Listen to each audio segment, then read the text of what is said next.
सवा सेर गेहूं। श्रोताओं, इस वृतांत को कपोल कल्पित ना समझिए, यह सत्य घटना है। इसी कहानी के समान ऐसे शंकरों और ऐसे विप्रों से दुनिया खाली नहीं है। तो लीजिए, पेश है मुंशी प्रेमचंद की एक और मर्म भेदी कहानी, सवा सेर गेहूं। किसी गरीब गांव में शंकर नाम का एक कुर्मी किसान रहता था। सीधा सादा गरीब आदमी था। अपने काम से काम, न किसी के लेने में न देने में। छक्का पंजा ना जानता था। छल प्रपंच की उसे छूट भी न लगी थी।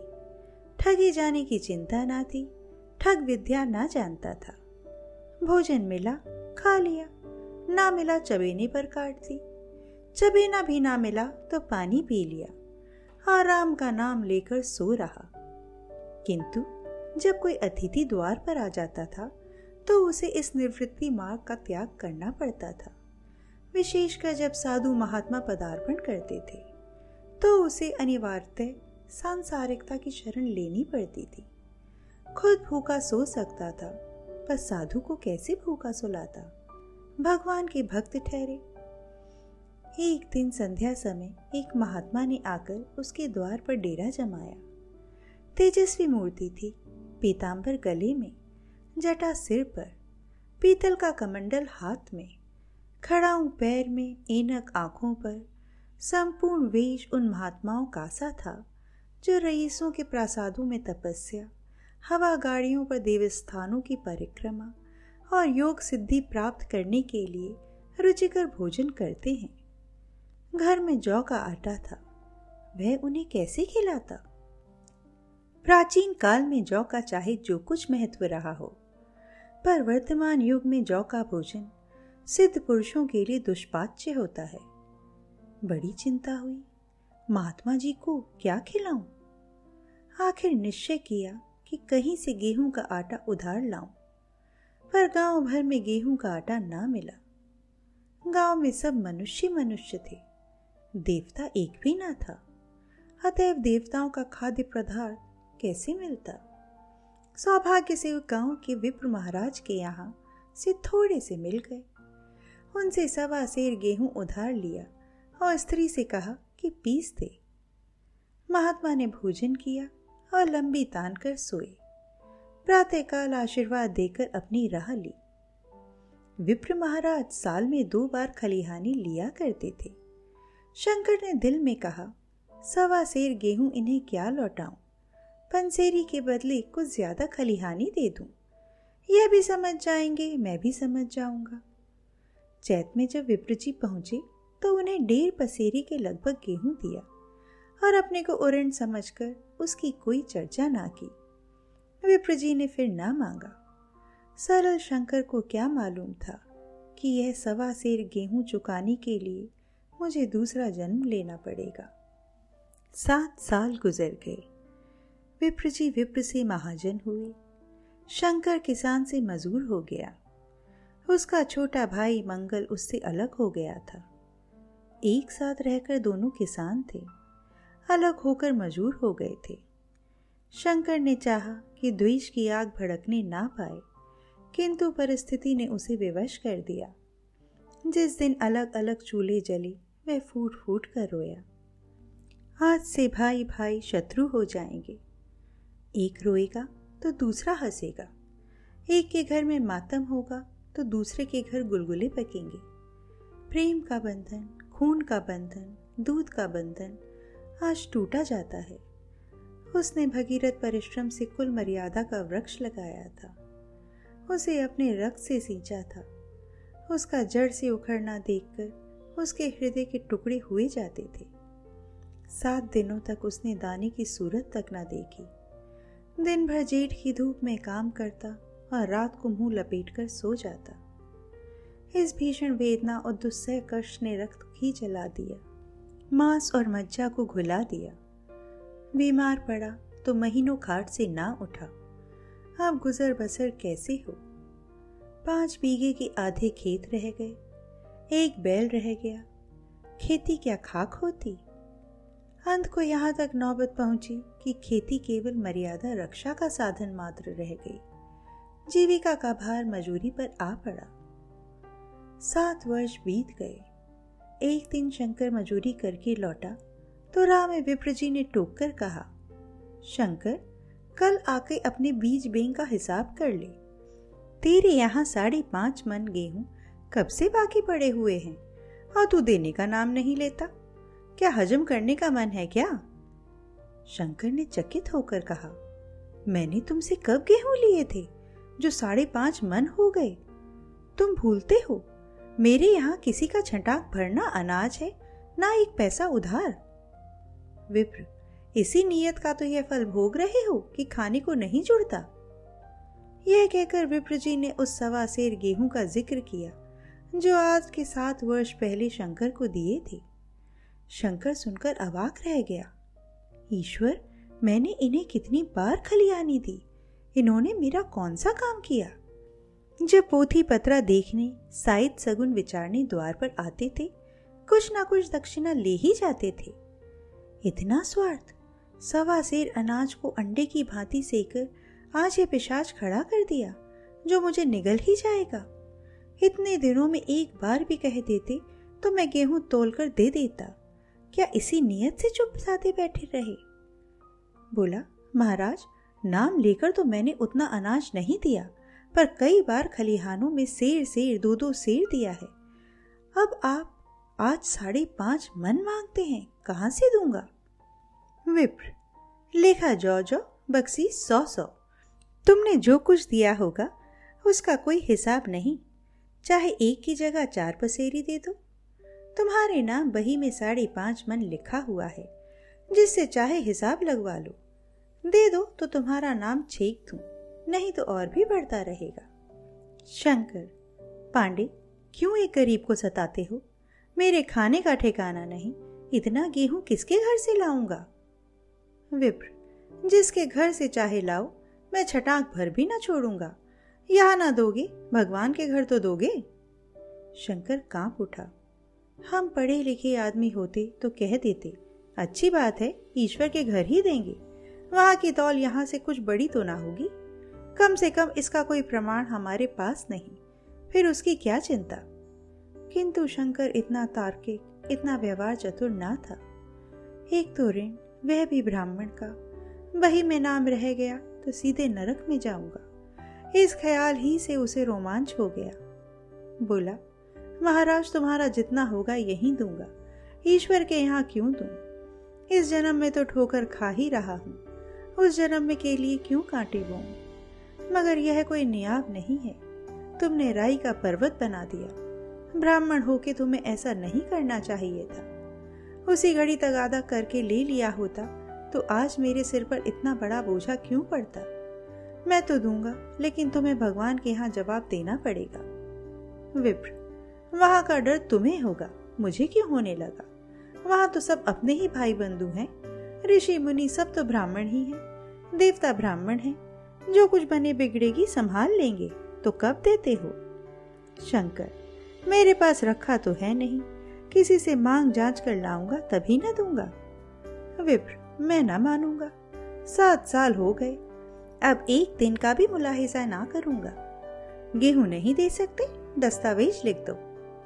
शंकर, मुझे तो देना है, चाहे गेहूं लो चाहे दस्तावेज लिखाओ, किस हिसाब में दाम रखोगी? विप्र, बाजार भाव 5 सेर का है, तो मैं 5.25 सेर का काट दूंगा। शंकर, जब दे ही रहा हूं तो बाजार भाव काटूंगा, पाव भर छुड़ाकर क्यों दोषी बनूं? हिसाब लगाया तो गेहूं के दाम 60 रुपए हुए। 60 रुपए का दस्तावेज लिखा गया, 3 रुपए सैकड़े सूद।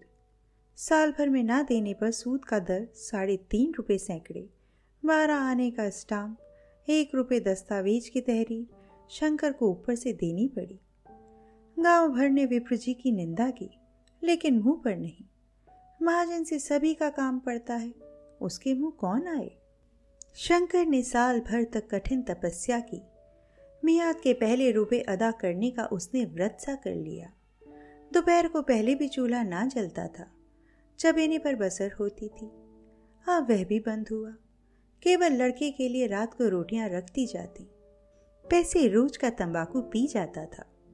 यही एक व्यसन था जिसका वह कभी त्याग ना कर सका था। अब वह व्यसन भी इस कठिन व्रत की भेंट हो गया। उसने चिलम पटक दी, हुक्का तोड़ दिया और तंबाकू की हांडी चूर चूर कर डाली। कपड़े पहले भी त्याग का चरम सीमा तक पहुंच चुके थे। अब वे प्रकृति की न्यूनतम रेखाओं में आबद्ध हो गए। शिशिर की अस्थि वेदक शीत को उसने आग ताप कर काट दिया। इस ध्रुव संकल्प का फल आशा से भरकर निकला। साल के अंत में उसके पास 60 रुपए जमा हो गए। उसने समझा, पंडित जी को इतने रुपए दे दूंगा और कहूंगा, महाराज बाकी रुपए भी जल्द ही आपके सामने हाजिर करूंगा। 15 रुपए की तो और बात है, क्या पंडित जी इतना भी ना मानेंगे? उसने रुपए लिए और ले जाकर पंडित जी के चरण कमलों पर अर्पण कर दिए। पंडित जी ने विस्मित होकर पूछा, किसी से उधार लिए क्या? शंकर, नहीं महाराज, आपके आशीष से अब की मजूरी अच्छी मिली। विप्र, लेकिन यह तो 60 रुपए ही हैं। शंकर, हाँ महाराज, इतने अभी ले लीजिए, बाकी मैं 2-3 महीने में दे दूंगा, मुझे उरिन कर दीजिए। विप्र, उरिन तो तभी होगे जबकि मेरी कौड़ी कौड़ी चुका दोगे। जाकर मेरे 15 रुपए और लाओ। शंकर, महाराज इतनी दया करो, अब सांझ की रोटियों का भी ठिकाना नहीं है। गांव में हूं तो कभी दे ही दूंगा। विप्र, मैं ये रोग नहीं पालता, ना बहुत बातें करना जानता हूं। अगर मेरे पूरे रुपए ना मिलेंगे तो आज से 3.5 रुपए सैकड़े का ब्याज लगेगा। अपने रुपए अपने पास रखो, चाहे मेरे यहाँ छोड़ जाओ। शंकर, अच्छा, जितना लाया हूं उतना रख लीजिए, मैं जाता हूं, कहीं से 15 रुपए और लाने की फिक्र करता हूं। शंकर ने सारा गांव छान मारा, मगर किसी ने रुपए ना दिए। इसलिए नहीं कि उसका विश्वास ना था या किसी के पास रुपए ना थे, बल्कि इसलिए कि पंडित जी के शिकार को छेड़ने की किसी की हिम्मत ना थी। क्रिया के पश्चात प्रतिक्रिया नैसर्गिक नियम है। शंकर साल भर तक तपस्या करने पर भी जब ऋण से मुक्त होने में सफल ना हो सका तो उसका संयम निराशा के रूप में परिणत हो गया। उसने समझ लिया कि जब इतना कष्ट सहने पर भी साल भर में 60 रुपए से अधिक ना जमा कर सका तो अब और कौन सा उपाय है जिसके द्वारा इससे दूने रुपए जमा हो। जब सिर पर ऋण का बोझ ही लादना है तो क्या मन भर का और क्या सवा मन का। उसका उत्साह क्षीण हो गया, मेहनत से घृणा हो गई। आशा उत्साह की जननी है, आशा में तेज है, बल है, जीवन है, आशा ही की संचालक शक्ति है। शंकर आशाहीन होकर उदासीन हो गया। वह जरूरतें जिनको उसने साल भर तक टाल रखा था अब द्वार पर खड़ी होकर भिखारनी ना थी, बल्कि छाती पर सवार होने वाली पिशाचनियां थीं, जो अपनी भेंट लिए बिना जान नहीं छोड़ती। कपड़ों में चकत्तियों के लगने की भी एक सीमा होती है। अब शंकर को चिट्ठा मिलता तो वह रुपए जमा ना करता। कभी कपड़े लाता, कभी खाने की कोई वस्तु। जहां पहले तंबाकू ही पिया करता था वहां अब गांजे और चरस का चस्का भी लगा। उसे अब रुपए अदा करने की कोई चिंता ना थी, मानो उसके ऊपर किसी का एक पैसा भी नहीं आता। पहले जूड़ी चढ़ी होती थी पर वह काम करने अवश्य जाता था, अब काम पर ना जाने के लिए बहाना खोजा करता। इस भांति 3 वर्ष निकल गए। विप्र जी महाराज ने एक बार भी तकाजा ना किया। वह चतुर शिकारी की भांति अचूक निशाना लगाना चाहते थे। पहले से शिकार को चौंकाना उनकी नीति के विरुद्ध था। एक दिन पंडित जी ने शंकर को बुलाकर हिसाब दिखाया। 60 रुपए जो जमा थे वह मिना करने पर अब भी शंकर के जिम्मे 120 रुपए निकले। शंकर, इतने रुपए तो उसी जन्म में दूंगा, इस जन्म में नहीं हो सकते। विप्र, मैं इसी जन्म में लूंगा, मूल ना सही सूद तो देना ही पड़ेगा। शंकर, एक बैल है वह ले लीजिए, एक झोंपड़ी है वह ले लीजिए, और मेरे पास रखा क्या है? विप्र, मुझे बैल बधिया लेकर क्या करना है, मुझे देने को तुम्हारे पास बहुत कुछ है। शंकर, और क्या है महाराज? विप्र, कुछ नहीं है, तुम तो हो। आखिर तुम भी कहीं मजदूरी करने जाते ही हो। मुझे भी खेती के लिए मजदूर रखना ही पड़ता है। सूद में तुम हमारे यहाँ काम किया करो, जब सुविधा हो मूल भी दे देना। सच तो यूं है कि अब तुम किसी दूसरी जगह काम करने नहीं जा सकते। जब तक मेरे रुपए नहीं चुका दो, तुम्हारे पास कोई जायदाद नहीं है। इतनी बड़ी गठरी मैं किस एतबार पर छोड़ दूं? कोई इसका जिम्मा लेगा कि तुम मुझे महीने महीने सूद देते जाओगे? और कहीं कमाकर जब तुम मुझे सूद भी नहीं दे सकते तो मूल की कौन कहे? शंकर: महाराज, सूद में तो काम करूंगा और खाऊंगा क्या? विप्र: तुम्हारी घरवाली है, लड़के हैं, क्या वे हाथ पांव कटा के बैठेंगे? रहा मैं, तो मैं आधा सेर जौ कलेवा के लिए दे दिया करूंगा। ओढ़ने को साल में एक कंबल पा जाओगे, एक मिर्जई भी बनवा दिया करूंगा। और क्या चाहिए? यह सच है कि और लोग तुम्हें 6 आने रोज देते हैं, लेकिन मुझे ऐसी गरज नहीं है। मैं तो तुम्हें अपने रुपए भराने के लिए रखता हूँ। शंकर ने कुछ देर तक गहरी चिंता में पड़े रहने के बाद कहा, महाराज, यह तो जन्म भर की गुलामी हुई। विप्र: गुलामी समझो चाहे मजदूरी समझो, मैं अपने रुपए भराए बिना तुमको कभी ना छोड़ूंगा। तुम भागोगे तो तुम्हारा लड़का भरेगा। हाँ, जब कोई न रहेगा तब की बात दूसरी है। इस निर्णय की कहीं अपील ना थी। मजदूर की जमानत कौन करता? कहीं शरण ना थी, भागकर कहाँ जाता? दूसरे दिन से उसने विप्र जी के यहाँ काम करना शुरू कर दिया। 1.25 सेर गेहूं की बदौलत उम्र भर के लिए गुलामी की बेड़ी पैरों में डालनी पड़ी। उस अभागे को अब अगर किसी विचार से संतोष होता था तो वह यह था कि यह मेरे पूर्व जन्म का संस्कार है। स्त्री को वे काम करने पड़ते थे जो उसने कभी ना किए थे। बच्चे दानी को तरसते थे, लेकिन शंकर चुपचाप देखने के सिवा कुछ ना कर सकता था। वह गेहूं के दाने किसी देवता के शाप की भांति या अब जीवन उसके सिर से ना उतरे। शंकर ने विप्र जी के यहाँ 120 वर्ष तक गुलामी करने के बाद इस दुस्सार संसार से प्रस्थान किया। 120 रुपये अभी तक उसके सिर पर सवार थे। पंडित जी ने उस गरीब को ईश्वर के दरबार में कष्ट देना उचित ना समझा। इतने अन्यायी, इतने निर्दयी ना थे। उसके जवान बेटे की गर्दन पकड़ी। आज तक वह विप्र जी के यहाँ काम करता है। उसका उद्धार कब होगा भी या नहीं, ईश्वर ही जाने।